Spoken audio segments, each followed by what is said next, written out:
All right, welcome to the Knowledge Drop podcast. My name is Hayden Rush. I'm joined by the wonderful Derek McDonald. How are you guys doing? We're coming back with another one about futurized medicine this time. What do you think futurized medicine is? What comes to your mind when you hear that? When I think of futurized medicine, I think of like little nanobots that you can swallow and they'll go inside your body and eat up all the bad stuff and it's over. Yeah. It's something that honestly is not very far away. A lot of this stuff, the stuff I've been researching is like just around the corner. And then there's some other things that are a little bit farther down the road, but those things are like, it's straight up like Black Mirror stuff, things that we thought would never happen.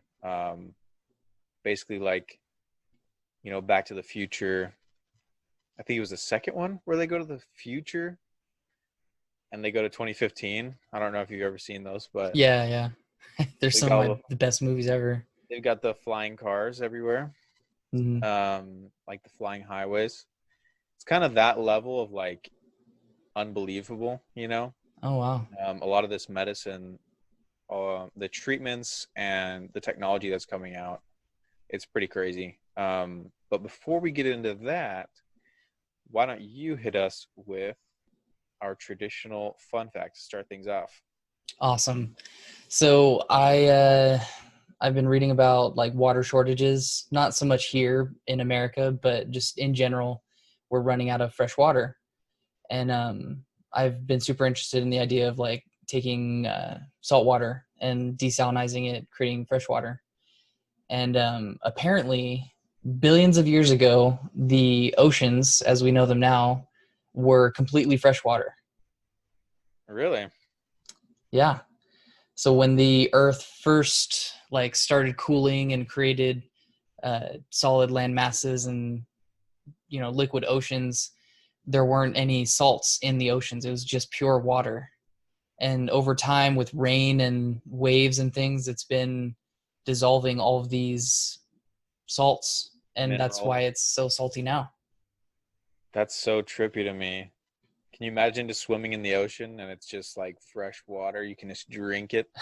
Yeah, just going down to the lake, and I guess I don't really like to drink lake water, but it wouldn't be as bad as experience to have a wave crash on you, and it's just like, oh yeah, that's aqua fresh. Yeah, you wouldn't have that salt water in your eyes every time. Yeah. Um, that that's weird. I never thought about it that way. You just think of the ocean, you think it's always been salty. Yeah, and it was kind of cool because it was a YouTube video. It's a channel called What If, and they do Okay. a lot of really cool videos that they're not very long either. But they talked about how the ocean is getting saltier. So like It's getting saltier over time? yeah, because if you think about it, all the rain, all the evaporation that happens on the ocean that falls on land falls in the mountains or falls anywhere really, and it washes it washes back into the ocean, and So, all of the minerals that can be dissolved in water are being dissolved in the water and they flow back into the ocean. And when it evaporates, it's not taking those salts with it, it's just taking up the water. huh. I guess that's true. Yeah, you never think of it that way. Unless I'm trying to think of some way that the ocean would be able to like regulate its salt levels. I don't know if yeah, I'm not a geologist. I don't know anything about that, but Well, my only like there thought, would have to be like, some way. well, in chemistry we learn that like a liquid can only hold so much salt before it just becomes it, like any salt that's added to it is going to fall right to the bottom of the liquid and not get dissolved. Yeah, the So like, solubility. yeah, and so I'm like, maybe we'll get to that point where there's just like a little sandy buildup of salts at the bottom of the ocean. But then if you're at a maximum saltiness level, which I don't know what that. Oh, you froze up.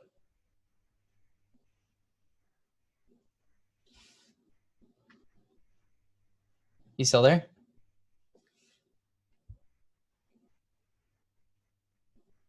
That is.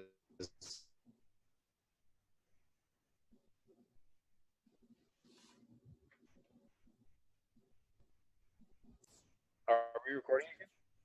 Oh, okay. Yeah, sorry. Yeah, I was just saying, if there's that much salt in the ocean, like if we get to that level of maximum solubility from a chemistry standpoint or whatever, does that affect ecosystems and stuff? Like, is that something we need to be worried about, controlling the salt levels? You probably don't have the answer, but just curious. No, that's a good question. I don't know if the organisms in the ocean right now depend on a certain salinity. I would assume yes, but I just don't know. I'd have to check it out and research it a little bit. Huh. Yeah, because does salt affect pH levels, maybe? Maybe not. Well, anything that can be, I shouldn't say anything, but most everything that is a salt isn't just sodium chloride like table salt. There's like metals or like sodium is a metal, but combined with chlorine, it can be dissolved. And so like there's uranium and all kinds of crazy compounds that are dissolved in the ocean. And Hmm, so true. it just depends on, I guess, what quantities of those salts are around and if it's the right kind, or if the marine life can adapt to having high levels of salt around them. I don't know. Hmm. Well, I wish we could go back to the freshwater oceans. Yeah, that would be super nice. Make vacations a lot nicer. Cool. Well, let's jump right into it with individualized medicine, or futurized medicine, I should say. So, part of that futurized medicine, and when I say futurized medicine, what I mean is like medicine of the future, future practices that are coming down the pipe. Maybe they're not here yet, or they're just starting to get rolled out. Hmm. But some of these they range from kind of like, oh yeah, that makes sense, to kind of a mind-blowing level, like I said, of like science fiction. But basically, first, I would just, when you talk about futurized medicine, the path that we're taking now is personalizing your medicine.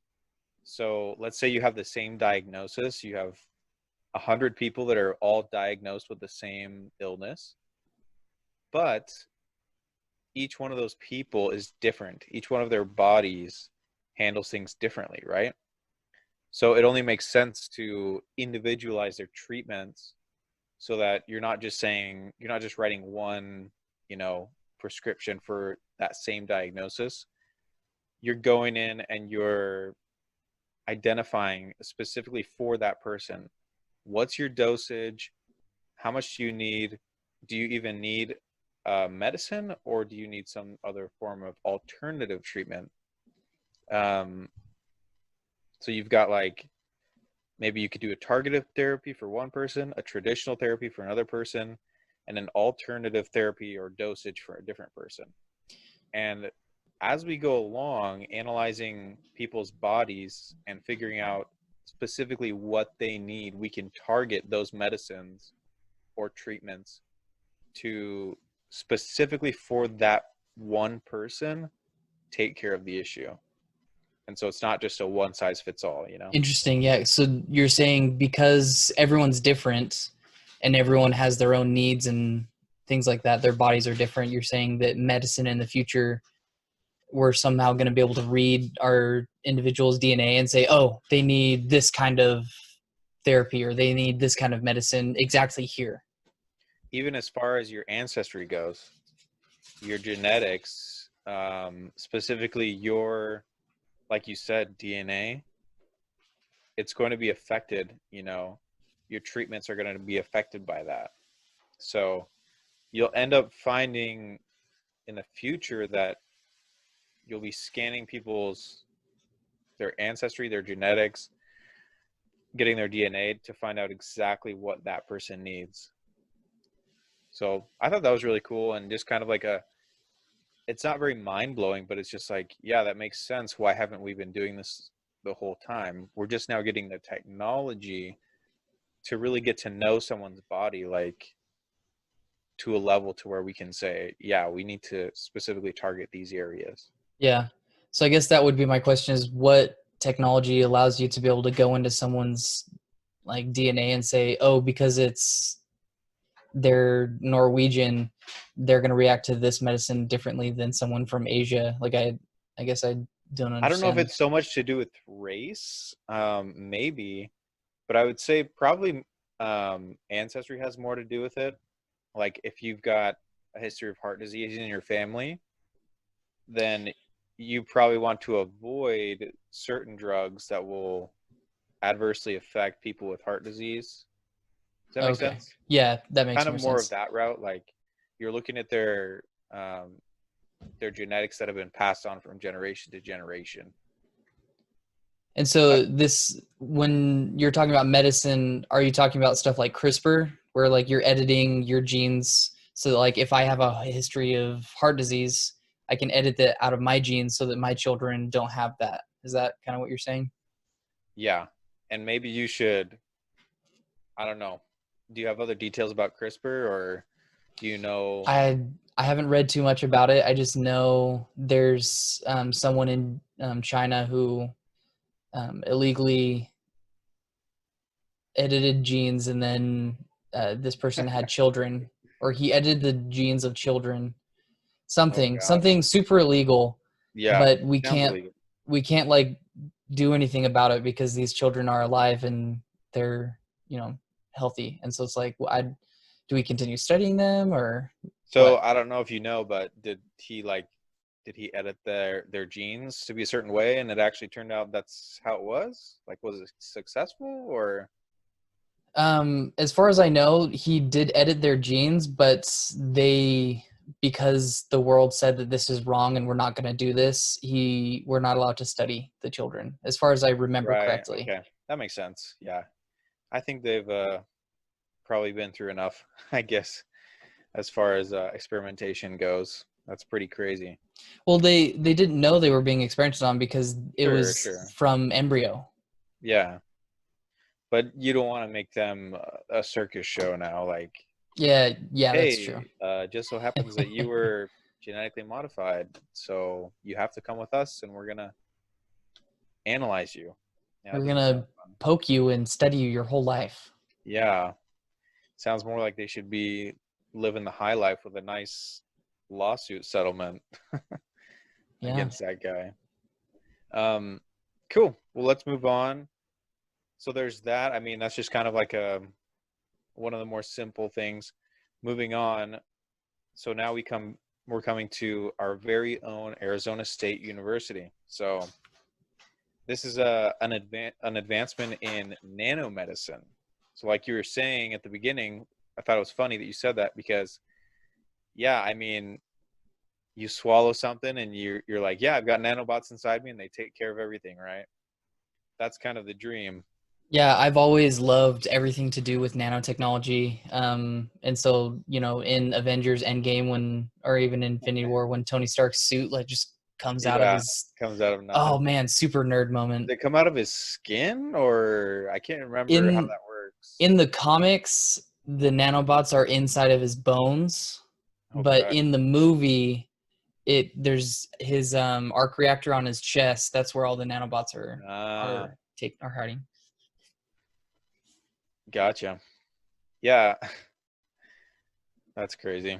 Yeah, so something like that. I mean, obviously not that level, but we're getting into some comic book type stuff. So, um, some scientists from Arizona State University were working with some researchers from the National Center for Nanoscience and Technology.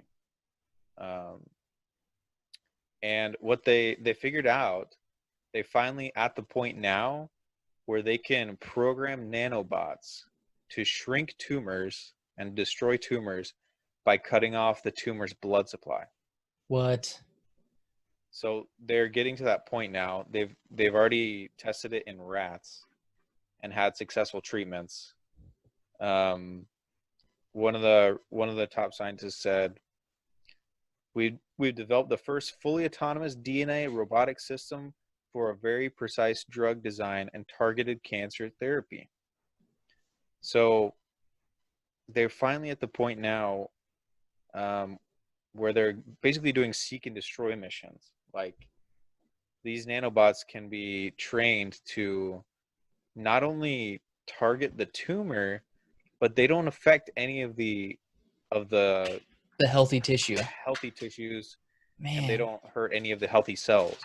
So they're just cutting off the blood supply to that tumor. And with no blood, tumor can't survive. The tumor flushes itself out and you're cancer free. So it sounds pretty crazy, right? But it's starting to become a reality. Um, and these nanobots are 1,000 times smaller than the width of a human hair. So Yeah, the scale of nanobots and anything nano just completely baffles my mind. I took a class in like nanotechnology, and it's it's amazing. Like you're like a couple steps, you're a few steps away from atoms of size, and being able to manipulate something as small as atoms is just mind blowing. yeah, it's something that's beyond my understanding right now. I don't know what that class kind of opened your eyes up to, but um, I it's think one of the coolest parts of the class, just to go off topic for a second, one of the coolest things in the class that they talked about and we learned about and saw actually at ASU was they have, do you know what ferrofluid is? no. So it's just a liquid with a bunch of iron like particles in it that you can move around using magnets. Hmm. And so ASU, a bunch of grad students, they took this ferrofluid and they've made a three-dimensional um, magnetron magnetic field manipulator, something like that, Uh-huh. so that they can move this ferrofluid in 3 dimensions independent of anything touching it. What? And so they said that they want to use this so that they can make a big one and then stick a person inside of it and then have them drink or inject them with some nanobots that they can manipulate magnetically so that it could be, Oh my if they God. swallow it, then it's a completely non-invasive surgery. But I was just totally blown away. That's insane. So they can kind of direct the nanobots where they want to go, like inside the human body and like hit a certain source. Yeah, yeah. And because the magnetic field is tuned and they had it so calibrated, they were able to have a really nice precision level. Crazy. Yeah, these nanobots that I was researching, they're basically like little folds of DNA. And so these little folds of DNA, they call it DNA origami. It's the craziest thing. I can't quite understand it. But they're able to manipulate this DNA and fold it.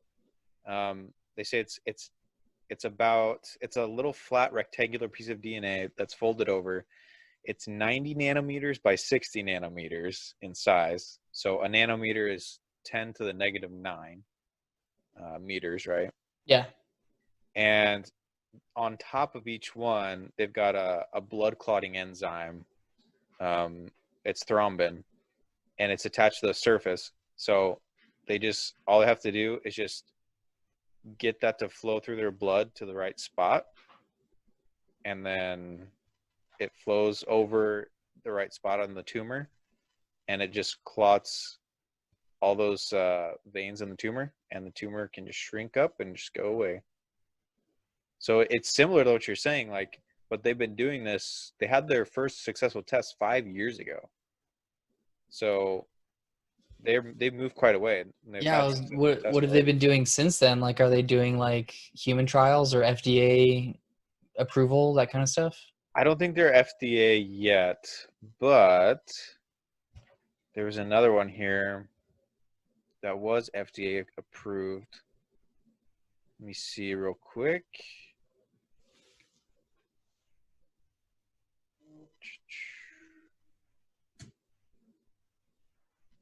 Ah, okay.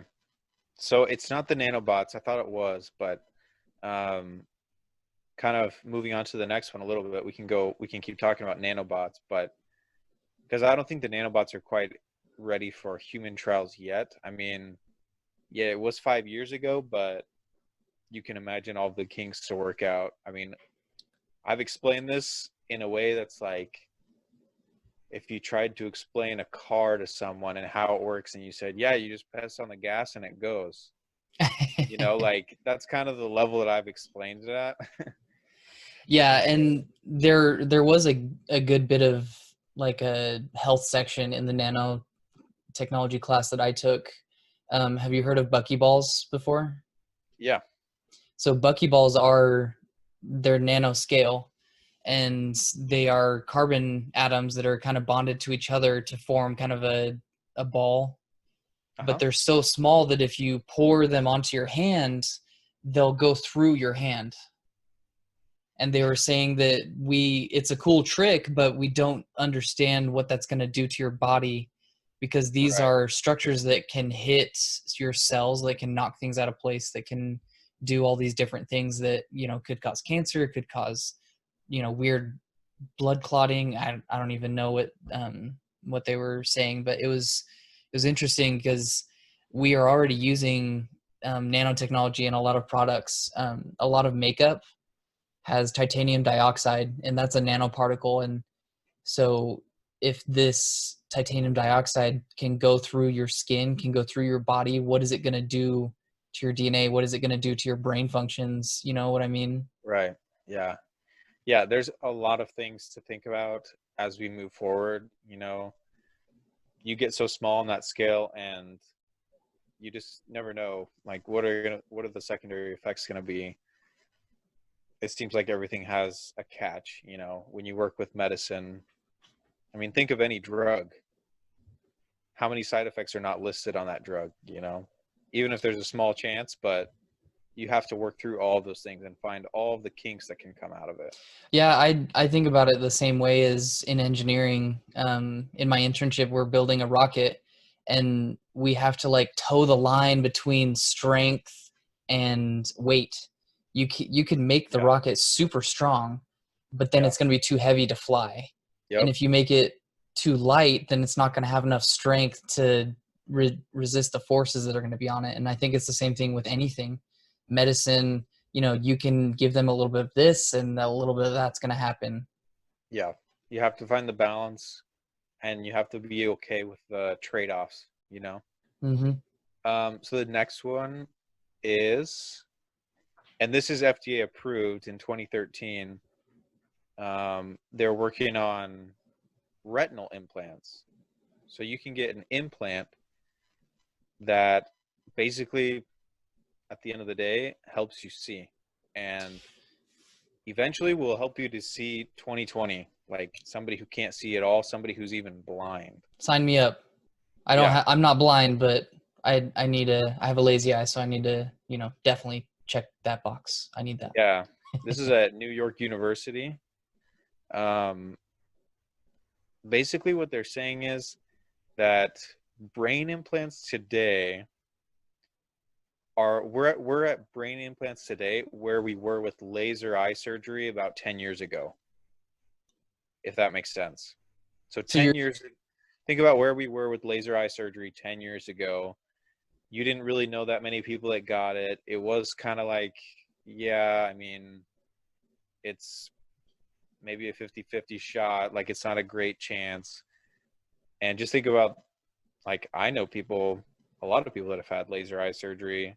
It's been very successful for them. Usually, a lot of them can be, I know that they guarantee it for like, I don't know if it's 10 or 20 years. Um, well, so I just started learning about laser eye surgery, and the type I think you're talking about is I can't remember what it's called, but is it what LASIK? happens, it is LASIK, but what happens is they shave off the very top layers of your eye, and then there's a lens right on underneath that layer that they shave away with a laser. Yeah. And that was the old way of doing it, and the recovery time was, I think, a few weeks because that top layer of your eye had to regenerate. And what they do now is they take a laser and they cut a slit, not a slit, but they cut a flap, and Yeah, then they roll the flap over, and then they edit that lens. It's not your retina, but there's a lens on the surface of your eye. I think it's called the cornea. Not sure. sure. Not a medical person. Not an ophthalmologist. Yeah.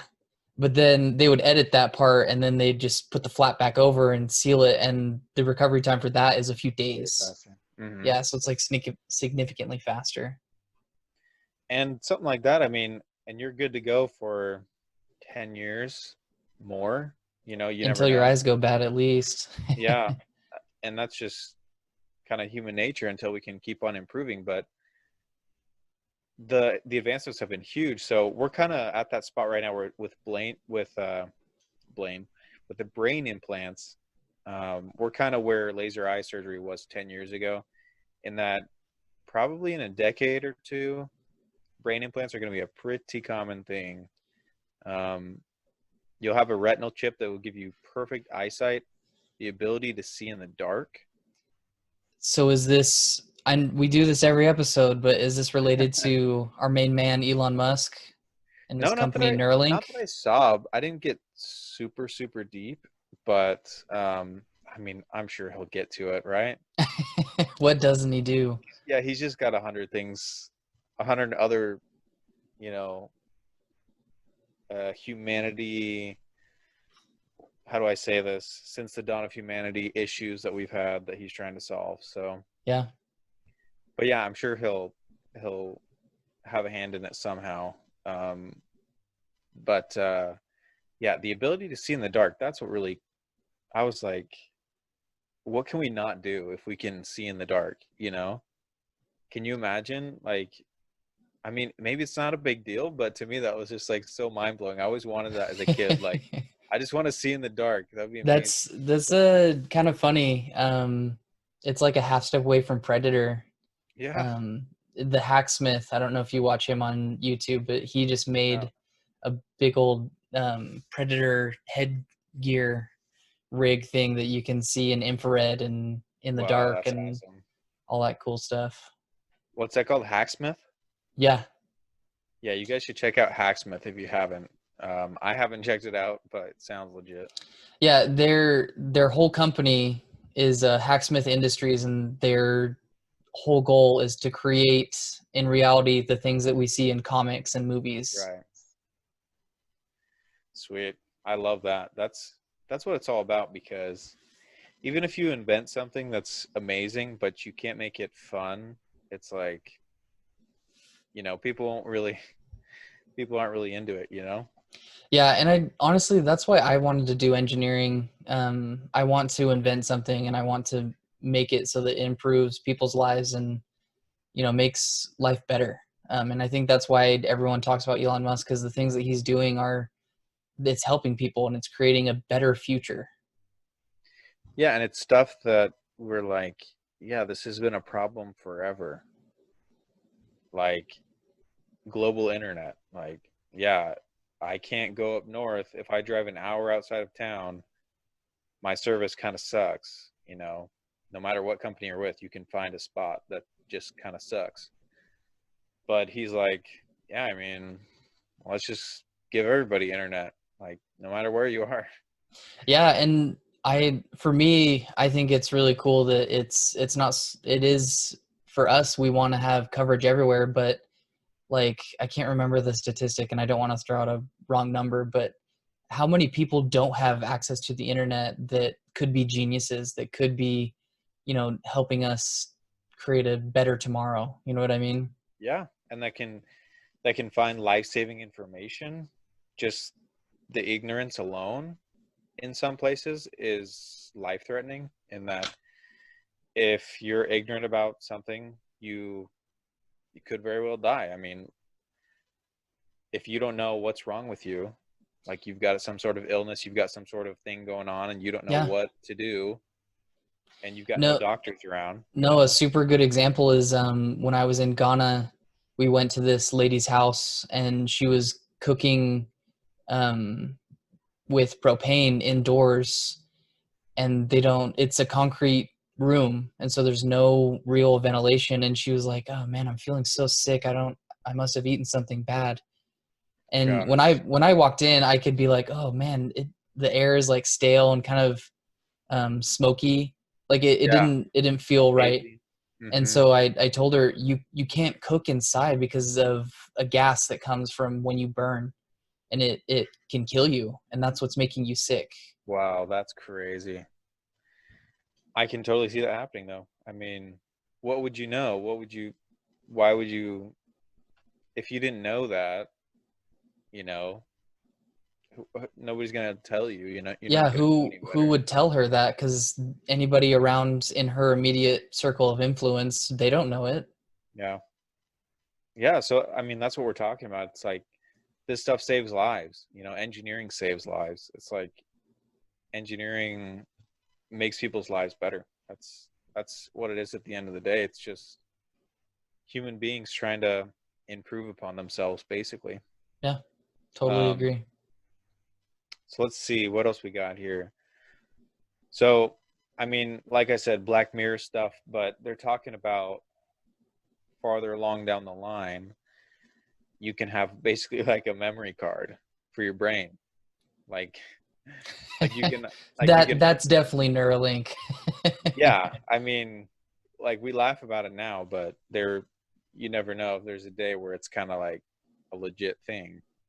Um, it's funny. There's probably stuff that people like mentioned back in the day, and they would laugh about it, and now today it's like normal.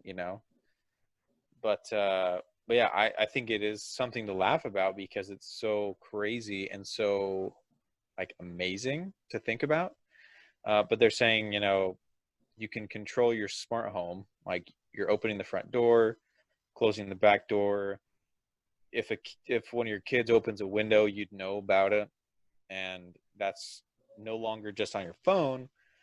It's actually coming into your brain now.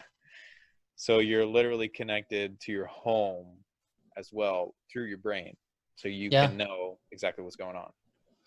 yeah, They're starting. and to think about it, think how connected you are to your phone, and like how all that information goes through your phone to you. And what you're talking about is just like a half step away, where your phone is a part of your body more Yeah. so than it is already, apparently.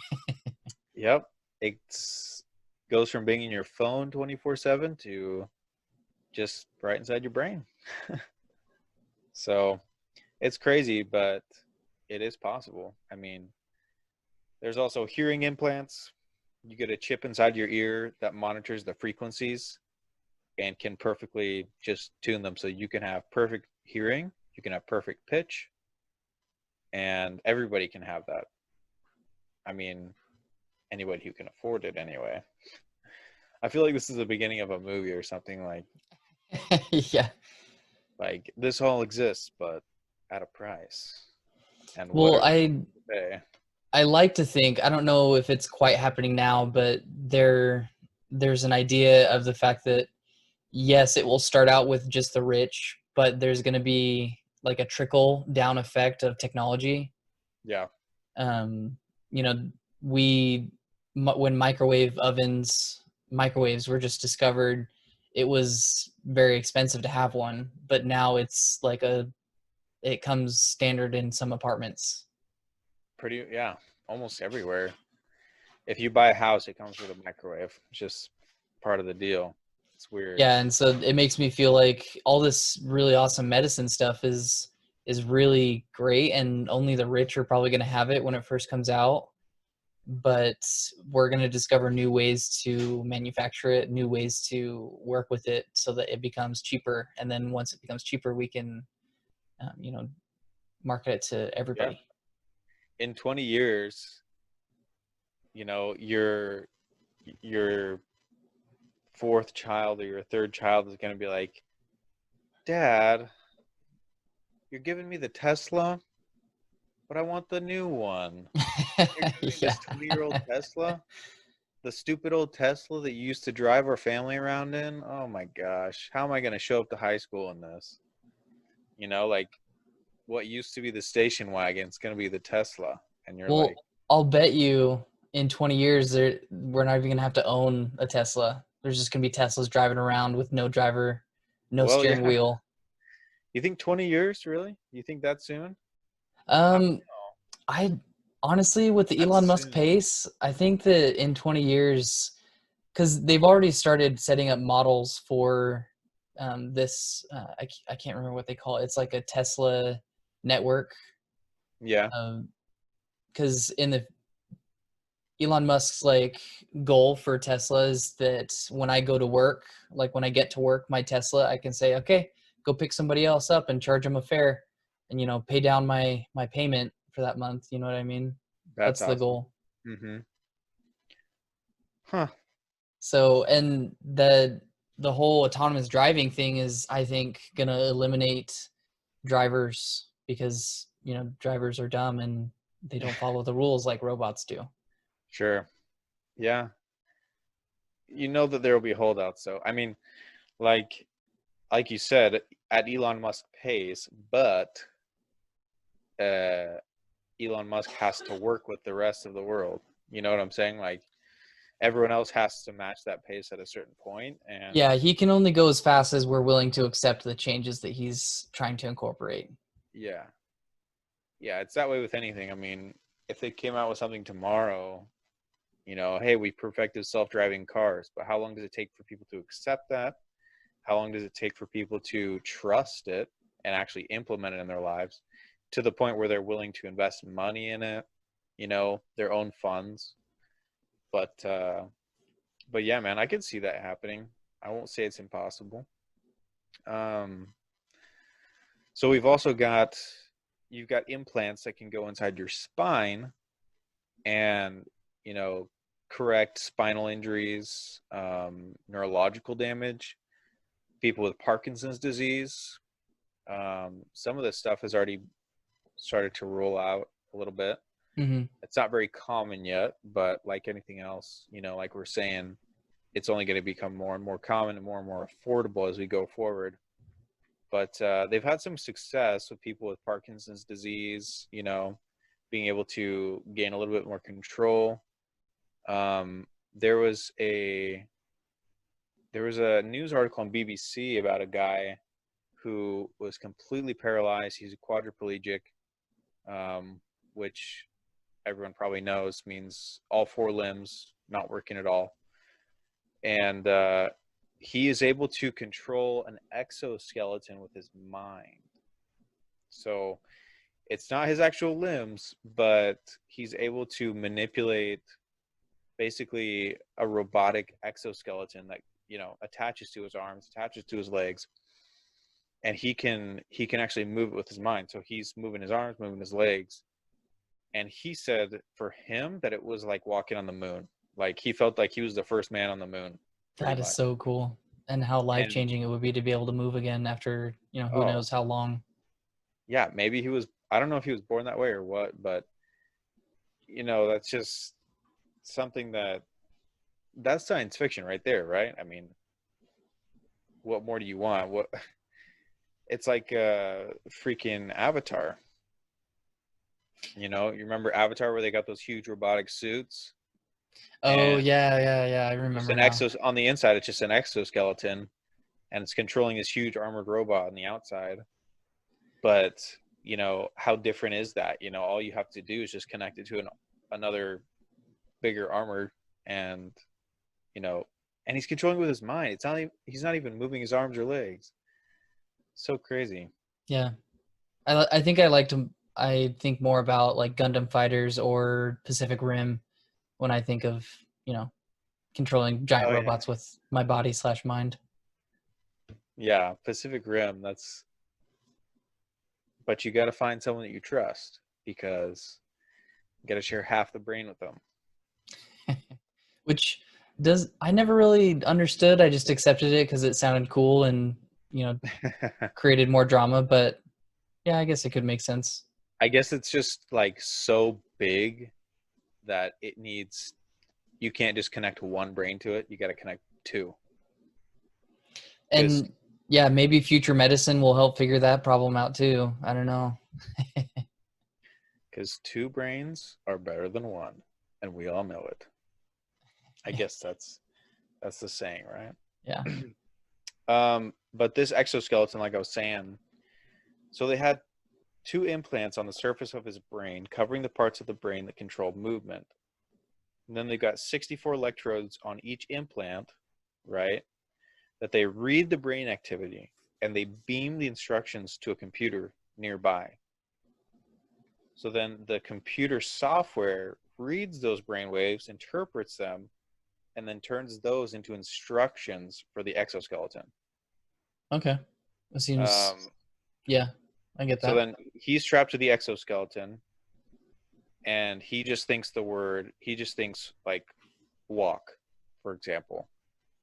And then that brainwave gets interpreted by the software, and then that software sends a message to the exoskeleton and says, take a step, you know?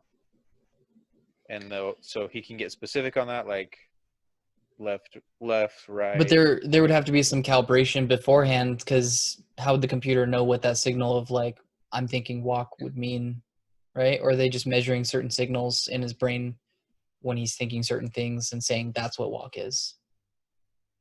I'm not sure. It's just, I think it's just kind of like in the article has kind of glazed over it to not get into all the sciencey stuff, Gotcha. Okay. because basically what they say is sophisticated computer software reads the brainwaves and turns them into instructions.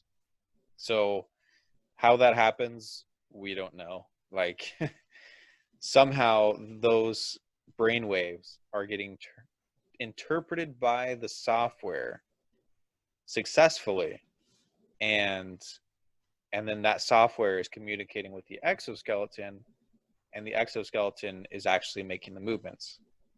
So how exactly that happens, I mean, I don't think I could begin to get into it. Maybe there's some programmers listening that would understand that a little better. Um, but he says that it was like, oh, he fell.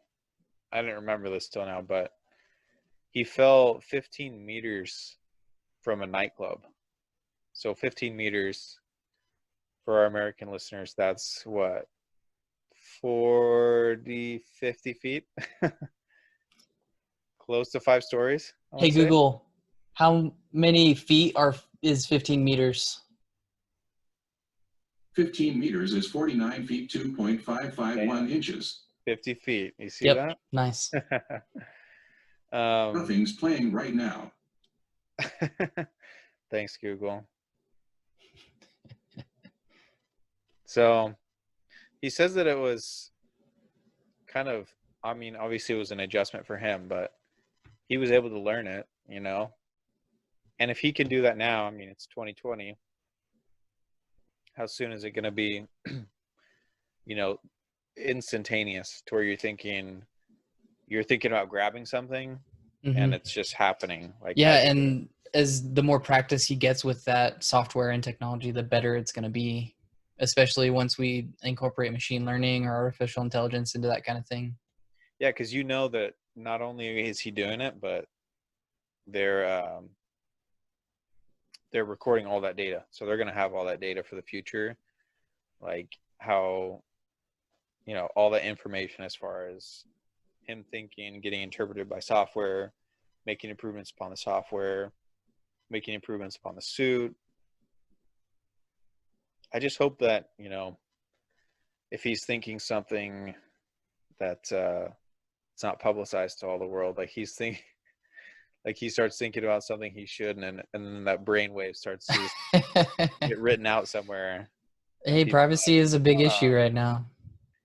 yeah, We'll just have to make sure and set them up with some good VPN. yeah, yeah, you're gonna have a VPN, right? Like you're gonna need a VPN for your brain just to keep Facebook from stealing all your inner hopes and dreams, right? But yeah, man, let's see what else we got. I'm not sure if I had much else than that, but there's a lot of stuff going on. I think that we'll see a lot of crazy changes here in the next few years, if not the next few decades, you know? Yeah, no, I'm excited about the future. I'm excited about hearing about it, learning about it, and being a part of it. Um, because it's funny that you mentioned it like that, because one of my favorite podcasts, and this is what I'm going to recommend to everybody listening. One of my favorite podcasts is called Our Ludicrous Future, and they talk about stuff like the exoskeleton that you're talking about. That Mhm. it's changing people's lives, and that it's gonna. And they do a lot of other topics, and they do a lot of like things that come out in the news, that kind of thing. Yeah, I would recommend them as well. I mean, I recommended them to you, and now you're in love with them. So, Yeah, you totally changed my podcast life. yeah, they're cool. I would recommend them to you guys as well. And do you want me to give a recommendation, or are we gonna take turns every week? What do you No, think? yeah, I think we both should do recommendations. Okay. So, if you want to take a second from your day, well, not a second, probably more like hours, because you'll get way into it. But I'm a big fan of conspiracy theories, not believing them, but just hearing them. Okay, I Um, was about to say, I was like, we gotta talk because conspiracy theories. uh, I don't believe 99% of them, but I think they're so much fun to listen to. And so I think I'm going to save it for next week for my fun fact. But it's a podcast called Belief Hole. So you guys should check them out. They're super funny. It's four? I think it's three brothers, and they have great chemistry. They're super funny. And next week I'll share with you guys a little bit of what they're, because some of the stuff they base in actual research, and then from there they kind of dive off the deep end, you know. That sounds fun. um, yeah, but I like the fact that they actually have some scientific stuff behind it. So I'll share with you guys next week a little tidbit from them. But I just want to recommend them to you guys. And yeah, so shall we wrap up? Is there anything else you want to hit before No, we I'm good. call it a night? Yeah.